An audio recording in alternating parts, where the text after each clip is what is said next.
Hello and welcome to your favourite channel Braino Solution. देखो आज हम करेंगे ये वाला क्वेश्चन। इसमें क्या है कि एक स्क्वायर है, ठीक है। इसको हमें ये प्रूव करना है कि जो इसके डायगोनल्स है ये इसको चार इक्वल ट्राइंगल्स में डिवाइड करते हैं या फिर ये चारों ट्राइंगल्स जो है वो कॉन्ग्रुएंट है। ठीक, हमको क्या प्रूव करना है दैट ट्राइंगल ए ओ सी, ए सी एक डायगोनल है और बी डी एक डायगोनल है और इंटरसेक्ट कहाँ कर रहे हैं ओ पॉइंट पर दोनों डायगोनल्स। ठीक है, हमको प्रूफ करना है that triangle AOB is congruent to triangle BOC। Congruent का मतलब क्या होता है बच्चों बताओ? कि ऐसे दो ट्राइंगल्स, दो शेप जो एक दूसरे को बिल्कुल कंप्लीटली ओवरलैप करें। ये मेरे दो हाथ है, दोनों कॉन्ग्रुएंट है, एक दूसरे को बिल्कुल ओवरलैप कर रहे हैं। ठीक है, एक दूसरे के ऊपर आ रहे हैं। चलो ये इसके ऊपर है एग्जैक्ट और ये इसके कॉन्ग्रुएंट हो। ठीक है, तो triangle COD is congruent to triangle BOA। ठीक है, ये चारों एक दूसरे के कॉन्ग्रुएंट है। तो देखो अगर एक काम करती हूं मैं इसको और ये वाला ट्राइंगल और ये वाला ट्राइंगल लेती हूँ। ठीक है, कौन कौन से ट्राइंगल लिए? मैंने लिया है AOB, in triangle AOB and in triangle DOC। ठीक है, अब देखो हमें पता है कि जो स्क्वायर होता है उसके जो डायगोनल्स होते हैं वो उसको इक्वली डिवाइड बाइसेक्ट करते हैं। ठीक है, इसका मतलब क्या हुआ कि OA is equal to OC। ये पूरा एक डायगोनल ऐसे जा रहा था, है ना, तो इसको जो है O पॉइंट पे जब कट करा तो ये इसके बराबर है, ये वाला इसके बराबर हो जाएगा। ठीक है, तो OA is equal to OC। दूसरा क्या है कि OD is equal to OB। क्यों? क्योंकि डायगोनल्स जो है वो बाइसेक्ट होते हैं स्क्वायर के। ठीक है, बाइसेक्ट ईच अदर। क्लियर? चलो ये भी मिल गया हमें, ये भी मिल गया। एक और कंडीशन चाहिए, तीन कंडीशन चाहिए तो ये कॉन्ग्रुएंट प्रूव होगा। तीसरी कंडीशन क्या होगी? Angle AOC is equal to angle DOC। क्यों? क्योंकि ये दोनों वर्टिकली अपोजिट एंगल है वर्टिकली अपोजिट। एक ऐसे एक ऐसे, दोनों वर्टिकली अपोजिट है। इसका मतलब दोनों एंगल्स भी जो है हमारे सेम है। ठीक है, ऐसी कंडीशन, ये कौन सी कंडीशन होगी? S और ये हमारा, ये एक और S और ये हमारा angle DOC is equal to angle AOB। ये क्यों? क्योंकि ये वर्टिकली अपोजिट एंगल है। ठीक है, तो भाई SAS ये एंगल है, SAS दोनों ट्राइंगल्स क्या प्रूव करे हमने? Yes, these two triangles are congruent. ठीक है, क्लियर है? ये तो इसके कॉन्ग्रुएंट हो गया। अगर मैं इसी तरीके से इसको कॉन्ग्रुएंट प्रूफ कर दूं, इन दोनों को, फिर मैं ऐसे इन दोनों को कॉन्ग्रुएंट प्रूफ कर दूंगी तो सारे हो जाएंगे एक दूसरे के कॉन्ग्रुएंट प्रूफ। चलो अब हम दूसरी तरफ आते हैं। अब बताओ कौन से ट्रायंगल पे आए हम लोग? अब हम एक काम करते हैं, AOB और AOD पे आते हैं। AOB और AOD पे आते हैं। ठीक है, चलो क्या होगा यहाँ पर? देखो स्क्वायर में जो डायगोनल्स है वो बाइसेक्ट होते हैं ना, तो OD is equal to OB क्योंकि डायगोनल्स बाइसेक्ट ईच अदर। ठीक, दूसरी बात, दोनों में AO है वो कॉमन हो गई।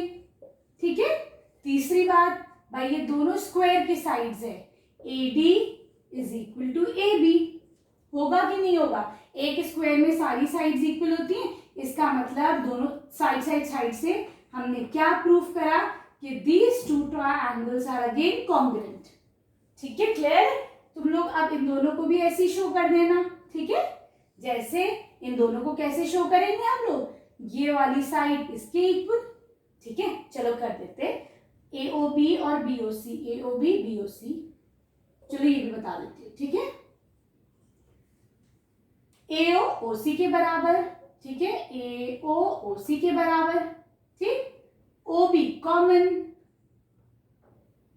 ठीक, और AB is equal to BC। क्यों? क्योंकि साइड ऑफ ए स्क्वायर। तो देखो हमने ऐसे से फिर कर दिया कि ये दोनों ट्राइंगल्स भी कॉन्ग्रुएंट है। इसका मतलब क्या हुआ? वी हैव शोन कि ये इसके कॉन्ग्रुएंट, ये इसके कॉन्ग्रुएंट, ये इसके कॉन्ग्रुएंट। इसका मतलब एक स्क्वायर के जो डायगोनल्स होते हैं they divide the square into 4 equal triangles. ठीक है, क्लियर? आगे समझ में बच्चों?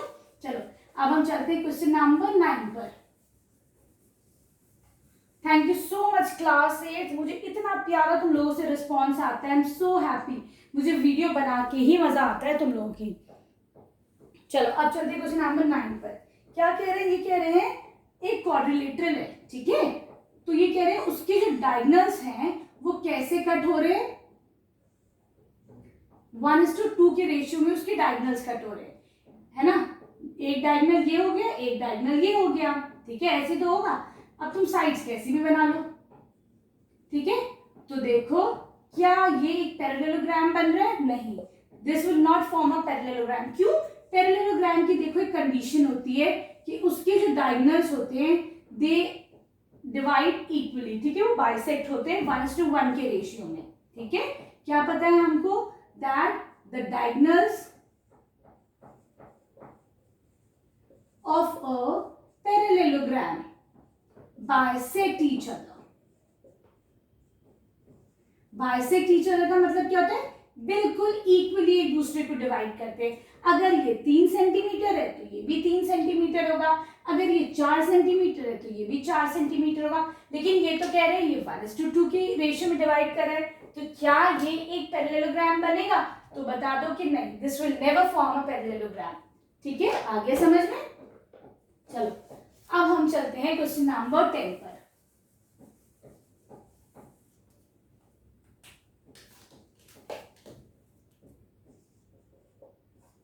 क्या है यहाँ पर? Again we have a parallelogram. यहाँ पे एक पैरेललोग्राम है, ठीक है।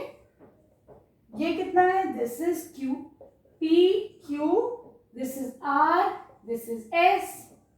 Now this is 70 degrees, this is 50 degrees, ठीक है। फिर ये कह रहे हैं एंगल क्यू जो है वो 50 डिग्रीज है, ठीक है। और angle P R S 70 degrees है, पी आर एस 70 डिग्रीज है। We have to find out angle Q R P. कौन सा बनेगा बताओ? क्यू आर पी, ये यहां से यहां तक ये वाला एंगल हमें निकालना है, ठीक है। और angle S P R, S P R और ये वाला एंगल, दो एंगल ये आपको फाइंड आउट करना है, ठीक है। तो देखो क्या कर सकते हैं हम, ऐसा करते हैं, ऐसे करो 2 मिनट के लिए इसको लाइन को छोटा कर देते हैं हम। देखो अगर ये 50 है, हमें पता है ये दोनों लाइंस पैरेलल है, ये ट्रांसवर्स जा रही है, तो इन दोनों, ये दोनों एंगल कोरेस्पॉन्डिंग एंगल है, इन दोनों का सम कितना होगा? Angle P plus angle Q कितना होगा? 180 क्यू, क्योंकि दोनों कोरेस्पॉन्डिंग एंगल्स है, ठीक है। तो चलो अगर Q 50 है तो एंगल P कितना हो जाएगा? 180। Q को मैंने इधर ले लिया इज इक्वल टू के, तो 180 माइनस 50 ये हो जाएगा 130।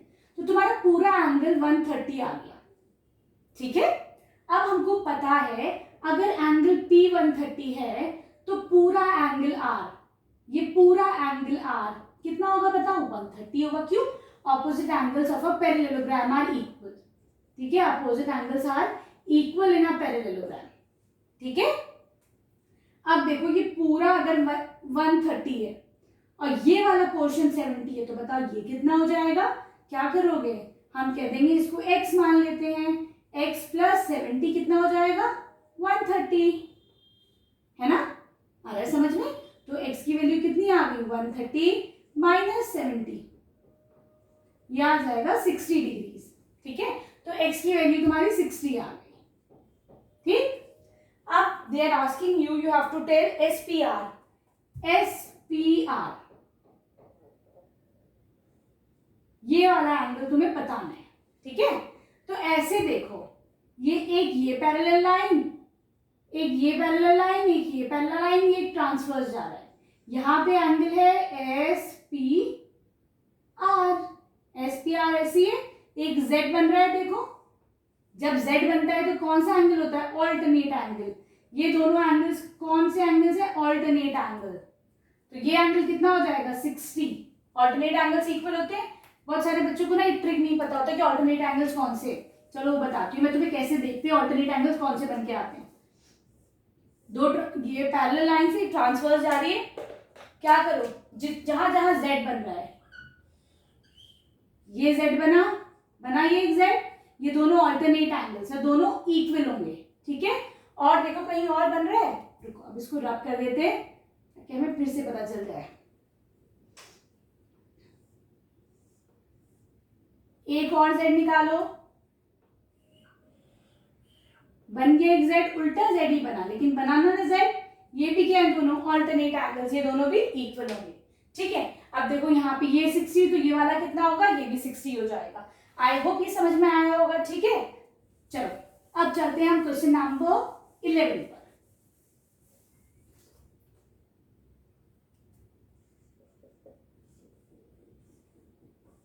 ये क्या है, ये एक पैरेललोग्राम है। This is P, this is T, U, this is V, Q, R, S। ठीक है, ये कह रहा है कि एंगल V इज 100, ये वाला एंगल देखो 100 है। ठीक है, अब ये आपसे पूछ रहा है एंगल P बताओ, ये वाला एंगल पूछ रहा है। तो हमें पता है पैरेललोग्राम में इन दोनों एंगल्स का सम कितना होता है, 180। भाई एक अगर 100 है तो मैं दूसरे का निकाल सकती हूँ ना, दोनों का सम 180 है, तो एंगल P हो जाएगा 180 माइनस 100, ये बना 80 डिग्रीज। ठीक है, क्लियर। एंगल P तो चलो हमारे पास आ गया। ठीक है बच्चों, अब बताओ अब कौन कौन से हम निकाल सकते हैं। एंगल P आ गया 80, हमें पता है ये 80 है, तो पैरेललोग्राम में ऑपोजिट एंगल्स आर इक्वल, ये भी 80। T पूछा नहीं है, लेकिन अगर पूछते तो बताओ क्या होता, ऑपोजिट एंगल्स आर इक्वल, ये 100 डिग्रीज हो जाता। ठीक है, क्लियर। चलो अब ये कह रहे हैं R बताओ, ये वाला एंगल, तो देखो ये छोटा भी तो पैरेललोग्राम है कि नहीं। ठीक है, अब क्या करोगे, ये 80 है तो R भी 80 हो जाएगा। क्यों, क्योंकि opposite angles of a parallelogram. ठीक, अब ये पूछ रहे तुमसे, you have to find out RSP, RSP ये वाला पूछ रहे हैं। तो देखो ये पैरेललोग्राम है, ये वाला 80 है, तो ये वाला कितना हो जाएगा, angle RSP plus angle P कितना हो जाएगा, 180। राइट, ये छोटे वाले पैरेललोग्राम की बात करें तो ये कितना हो जाएगा, ये हो जाएगा 180 minus angle P। Angle P बताओ कितना है, 80 है, तो ये आ जाएगा 100 डिग्रीज। ठीक है, क्लियर, आगे समझ में। चलो अब हम चलते हैं क्वेश्चन नंबर 12 पे।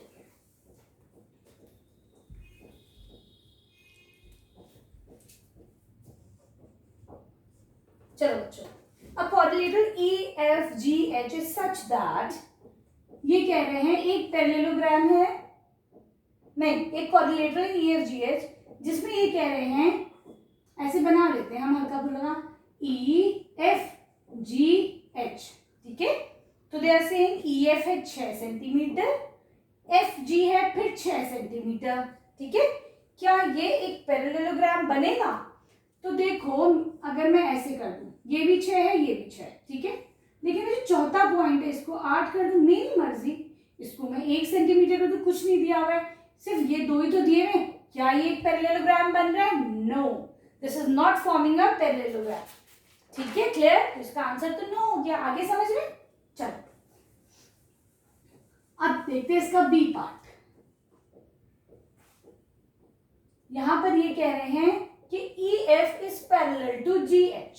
ठीक है, क्या एक पैरेललोग्राम बनेगा, चलो लेट अस फाइंड आउट। ये EFGH, EF is parallel to GH, ये इसके पैरेलल है।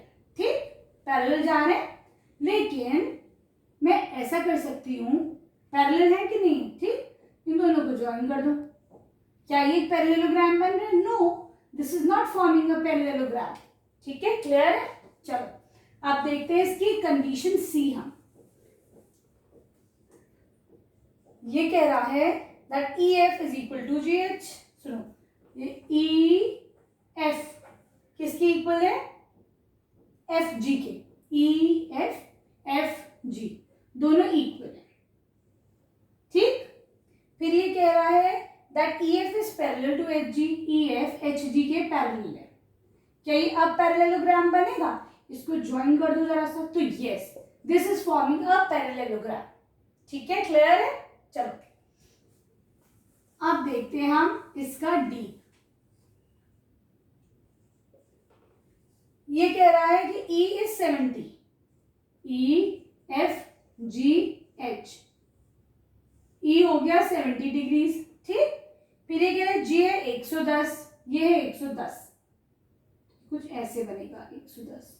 ठीक है, फिर ये कह रहा है F जो है वो 110 है, ये भी 110 है, कुछ बन नहीं पा रहा है सही से। ठीक है, और क्या ये पैरेललोग्राम बनेगा? तो देखो ये इसके ऑपोजिट एंगल्स इक्वल होते हैं, यहाँ इक्वल नहीं है ना 70 और ये 110 है, क्या ये पैरेललोग्राम है? तो लिख दो no, this is not a parallelogram. ठीक है, रुको रुको रुको, अच्छा sorry, this is for G, E F G H, हाँ नहीं बन रहा है पैरेललोग्राम, है ना, दोनों ऑपोजिट एंगल्स सेम होने चाहिए, यहाँ पे सेम नहीं है ऑपोजिट एंगल्स, इसका मतलब this is not forming a parallelogram. ठीक है, चलो अब हम चलते हैं क्वेश्चन नंबर 13 पे।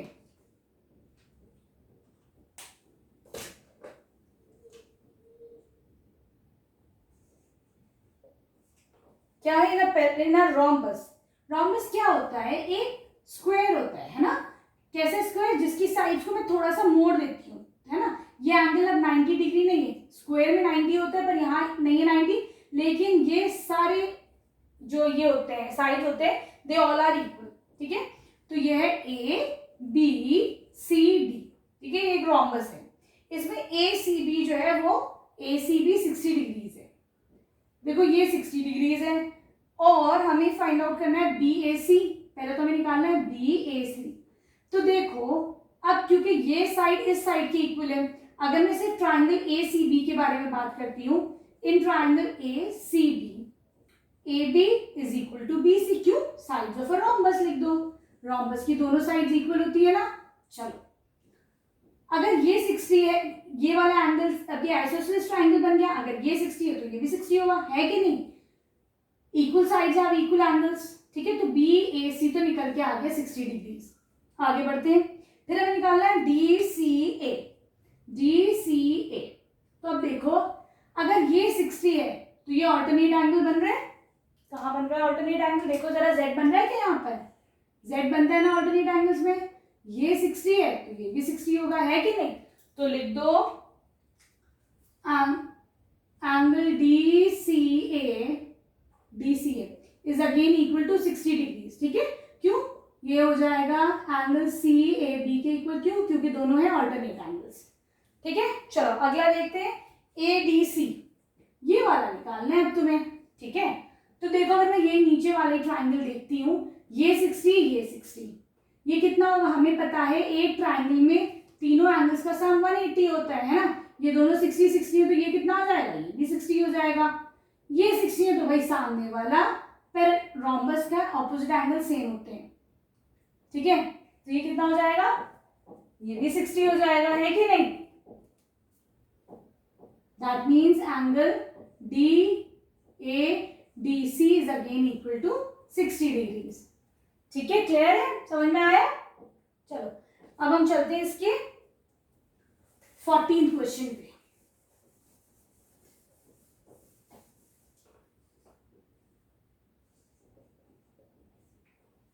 चलो क्या है हमारे पास? एक रेक्टेंगल है, ठीक है, दिस इज अ रेक्टेंगल, ये एक डायगोनल, ये दूसरा diagonal, this is A B C D, this is point O.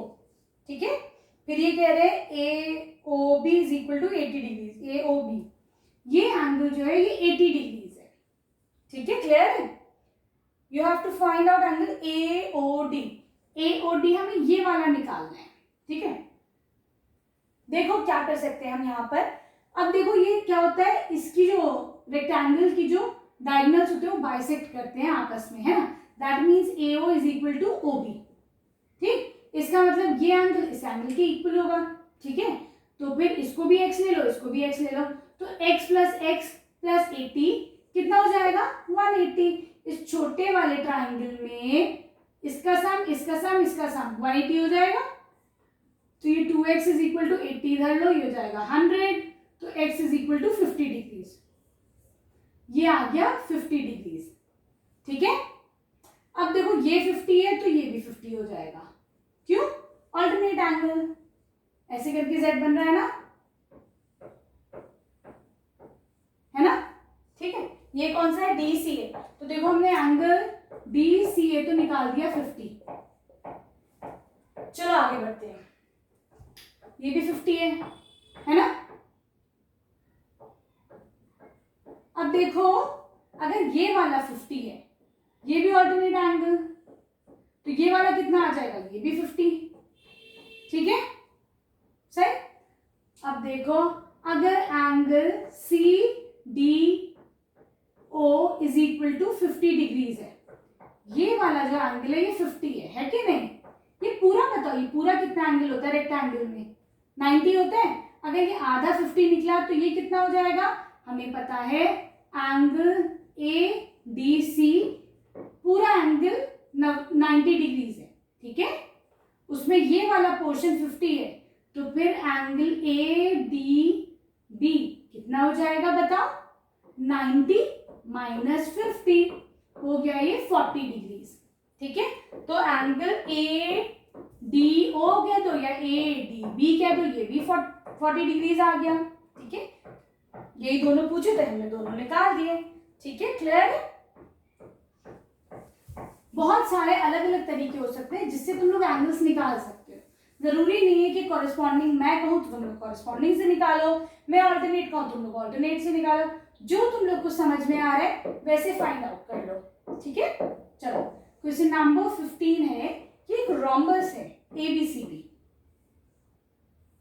A B C D, ये पॉइंट ओ है, ठीक है। हमें पता है कि रोम्बस की सारी साइड इक्वली बाइसेक्ट होती है, ठीक है। तो हमें पता है that A O is equal to O B is equal to O C is equal to O D, ठीक। और ये भी पता है हमें कि ये 90 डिग्री एंगल बनाता है, ठीक है। चलो अब भाई ये बताओ इस ट्राइंगल में ए, अगर मैं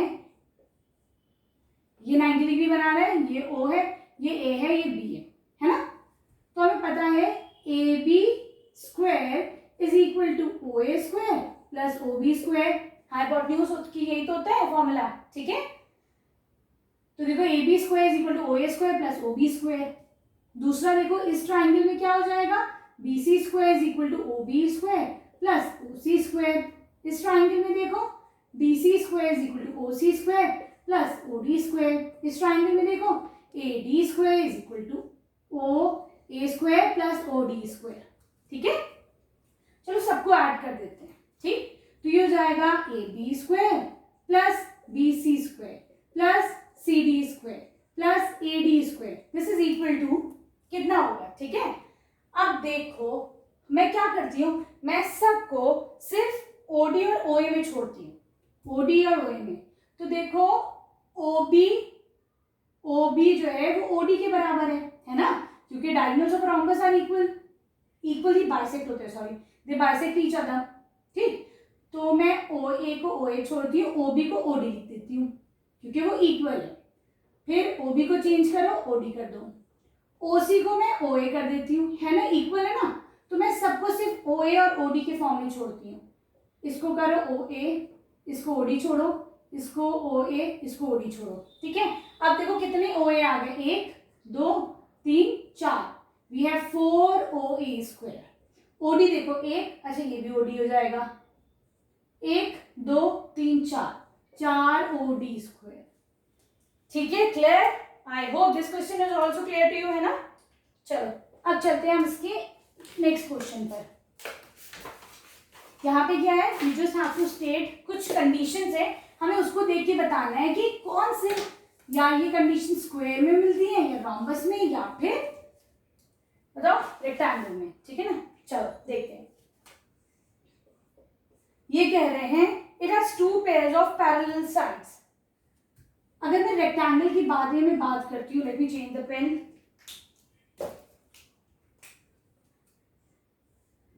देखो रेक्टेंगल है, ये स्क्वायर है, ये रोम्बस है, ठीक है। इन्होंने कहा है it has 2 pairs of parallel sides, ये इसके पैरेलल है, ये इसके पैरेलल है, 2 पेयर हो गए। ये इसके पैरेलल है, ये इसके पैरेलल है, इसमें भी पैरेलल हो गया, ये इसके पैरेलल है, ये वाली साइड इसके पैरेलल है। तो ये देखो सारे उसमें 2 पेयर्स हैं साइड्स के जो पैरेलल है, तो लिख दो सारों में होता है, इन ऑल, ठीक है। चलो बी है, it has 2 pairs of opposite sides equal length. इसमें देखो ये इसकी इक्वल है, ठीक, ये वाली इसमें, तो 2 पेयर मिलके जो दोनों जो है इक्वल लेंथ की है। स्क्वायर में ये इसकी इक्वल होती है और ये वाली साइड इसकी इक्वल होती है। इसमें भी जो है 2 पेयर मिलके जो एक दूसरे की इक्वल है। इसमें देखो ये साइड इसकी इक्वल होती है, ये साइड इसकी इक्वल होती है। इसमें भी हमें क्या मिला, कि इसमें दो दो पेयर्स मिल गए जो साइड आपस में इक्वल है, तो इसका भी आंसर ऑल हो गया। ठीक है, अब ये कह रहे हैं two of its angles are right angle, इसके दो एंगल राइट एंगल है। ठीक है, तो देखो इसमें चारों एंगल राइट है, टू नहीं all four are right angle. ठीक है, इसमें नहीं हो सकता, इसका मतलब लिख दो नन। इसमें भी चारों, इसमें भी चारों, इसमें एक भी 90 डिग्री नहीं होगा। ठीक है, क्लियर है? सी में आंसर क्या हो जाएगा? सी में हो जाएगा नन। लॉजिक समझ में आया? चलो अब वैसे एक बात बताऊं, सी इसके लिए इन्होंने पूछा two of its angles are right angle, तो देखो अगर मैं सिर्फ इनका मतलब ये कि सिर्फ दो ही होने चाहिए, लेकिन इसमें देखो दो तो हैं, है ना, तो मैं तो ये कहूंगी अगर ये दो मौजूद है राइट एंगल तो लिखना चाहिए था यस, लेकिन तुम्हारी बुक के पीछे लिखा हुआ है नो। लेकिन two of its angles are right angle तो यस ही होना चाहिए। ठीक है, इसमें भी देखो स्क्वायर में क्या ये दो एंगल 90 डिग्री मिल रहे हैं? मिल रहे हैं। रॉम्बस में नहीं मिल रहे, तो तुमको रेक्टेंगल में और स्क्वायर में क्या मिल रहा है? Two of its angles are right angle मिल रहा है ना, तो यही आंसर लिखना, बुक का मत लिखना। ठीक है, बुक में ना वो मत लिखो, यही लिखो। फिर ये कह रहे हैं D, it has two pairs of equal angles, दो पेयर है इक्वल एंगल के। हाँ ठीक है, ये एंगल इसकी इक्वल, ये एंगल इसकी इक्वल, दो पेयर मौजूद है। ठीक, स्क्वायर में देखो ये इसकी इक्वल, ये इसकी इक्वल। ठीक है, रॉम्बस में देखो ये इसकी इक्वल, ये इसकी equal, corresponding angles opposite angles. ठीक है, क्या हो गया आंसर? ऑल। सब में तुम्हें दो पेयर्स मिलेंगे जो एक दूसरे के इक्वल होंगे। ठीक है, डी है, ये कह रहे हैं डायगोनल्स आर इक्वल, तो देखो सब में डायगोनल्स इक्वल है, जितना ए बी होगा उतना ही सी डी होगा सब में। ठीक है, ए बी सी डी सबके डायगोनल्स बिल्कुल इक्वल होते, तो लिख दो ऑल। ठीक, चलो अब चलते हैं हम इसके एफ पार्ट पर। ये कह रहा है its diagonals bisect each other, तो दिस इज एफ। पता है रेक्टेंगल में भी बाइसेक्ट बिल्कुल इक्वली डिवाइड होते हैं, ये इसकी इक्वल, ये इसकी इक्वल, ये इसकी इक्वल, ये इसकी इक्वल, इसका मतलब यहाँ तो हो रहे हैं बाइसेक्ट। स्क्वायर देखती हूँ, स्क्वायर में भी यही है, ये इसकी इक्वल बनेगा, ये वाला पार्ट इसकी इक्वल बनेगा। ठीक है, रॉम्बस में देखो ओ है, ये ए बी सी डी, तो A O is equal to O C होता है, O D is equal to O B होता है। ठीक है, तो इसमें भी लिख दो ऑल। ठीक, सब बाइसेक्ट करता है। ठीक, अब ये कह रहे हैं diagonal bisect each other at right angle, मतलब ये राइट एंगल बनाता है जी पार्ट का, इसमें नहीं बनाता राइट एंगल, स्क्वायर में बनाता है और रॉम्बस में बनाता है, तो लिख दो स्क्वायर और रॉम्बस। ठीक है, आर ये वाला रॉम्बस के लिए। अब तुम्हारा एच है its diagonals are equal and perpendicular bisectors of each other, ये भी वही क्वेश्चन है, पता नहीं क्यों घुमा के देती है, इसका भी आंसर यही होगा कि रॉम्बस और स्क्वायर के जो डायगोनल्स होते हैं वो परपेंडिकुलर बाइसेक्टर्स होते हैं। ठीक है, रेक्टेंगल में नहीं होता है, सिर्फ स्क्वायर और रॉम्बस में ही होता है परपेंडिकुलर बाइसेक्टर्स। ठीक है, क्लियर? अब है तुम्हारा आई part, it has all sides of equal length, सारी साइड्स इक्वल लेंथ की होती है। रेक्टेंगल में होती है? नहीं होती। स्क्वायर में होती है? यस। रॉम्बस में होती है? यस। ठीक है, रॉम्बस और स्क्वायर में होती है, उसमें नहीं होती है रेक्टेंगल में। All of its angles of equal major, सारे एंगल्स जो है इक्वल मेजरमेंट में इसमें होते हैं, रेक्टेंगल में होते हैं सब 90-90, स्क्वायर में होती है सब 90-90, लेकिन रॉम्बस में सब इक्वल नहीं होते, तो तुम्हारा जे का आंसर हो जाएगा रेक्टेंगल और स्क्वायर। ठीक है, अब है क्वेश्चन नंबर 17।